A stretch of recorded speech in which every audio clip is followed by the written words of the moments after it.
CyberTruck owner goes off-road in Moab, having a great time but unfortunately breaks the frame, suspension, windshield, and H-VAC. The owner sent the truck off a 4-foot dune which led to a forward impact and back end slammed on the ground. Luckily the airbags were not set off. Due to the front impact the truck did shift up a little and the brackets bent and shifted everything. The cross member also got bent, the front fascia plastics were fully damaged. The radiator was also broken along with the mounts. The left side H-VAC also got shifted. Rear right suspension mounts ripped off from the frame.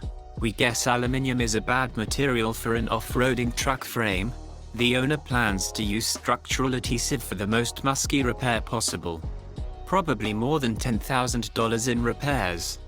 Tesla won't sell replacement parts, so the owner will have to DIY it.